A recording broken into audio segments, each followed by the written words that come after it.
आदमी मर जाए तो शमशान में फूंक आते हो, जानवर मार के लाते हो तो बड़े चाव से खाते हो। पेट को शमशान बना दिया है, मुर्दा तो जला के घर से बाहर कर देते हो, एक दिन भी घर में नहीं रखते। उसके कपड़े, उसका बिस्तर तक फेंक देते हो। कल तक गले लगाने वाला शरीर मरते ही तुम्हें अशुद्ध और अपवित्र लगने लगता है। अरे मूर्खों, क्यों तुरंत आग के हवाले कर देते हो? क्योंकि तुम जानते हो कि ये मृत शरीर अब घर में रखा नहीं जा सकता। अरे मेरे पागलों, वही मृत शरीर जब गाय, बकरी, मुर्गी या मछली का होता है तो तुम्हारा नजरिया बदल जाता है तुरंत।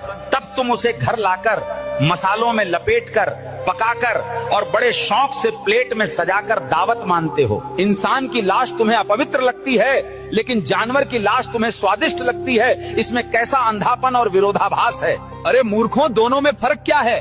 दोनों कभी जीवित थे, दोनों सांस लेते थे, दोनों दर्द और पीड़ा पूरी तरह से महसूस करते थे।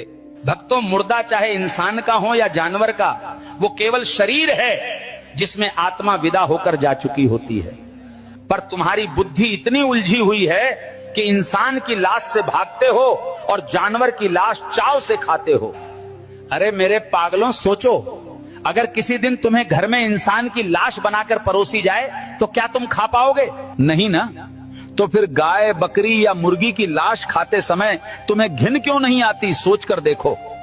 केवल इसलिए कि उसे भोजन कहकर तुम अपने मन और जमीर को धोखा देते हो और खुद को झूठा संतोष दे देते हो। तुमने रसोई घर को मंदिर बनाने के बजाय शमशान बना दिया है। जहां भगवान का भोग होना चाहिए वहां शव पकते हैं। अरे मूर्खों, तुम्हारा पेट रोज लाशों का ढेर निगलता है और तुम उसे गर्व से भोजन कहकर खुद को बहलाते रहते हो। कसाई खाने जाकर देखो कैसे जिंदा प्राणी का गला काटा जाता है, उसकी चीख और तड़प हवा में गूंजती रहती है। अरे मेरे पागलों, तुम वो दृश्य नहीं देख पाते क्योंकि देखने से तुम्हारा जमीर जाग जाएगा और मांस का स्वाद कड़वा लगेगा। इसलिए तुम केवल पकाया हुआ मांस चाहते हो ताकि तुम्हारी आंखें सच न देखें और तुम्हारा मन अपराध से बचे।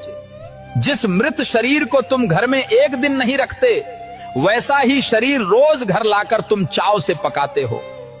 सोचो, स्वाद की लालच में तुमने अपने जीवन को कब्रिस्तान और अपने पेट को शमशान बना दिया है पूरी तरह से। तो मेरे पागलों, जिन्हें प्रवचन अच्छा लगे वो सबको बांटो, वीडियो शेयर करो और कसम से केला खाकर चैनल सब्सक्राइब करो।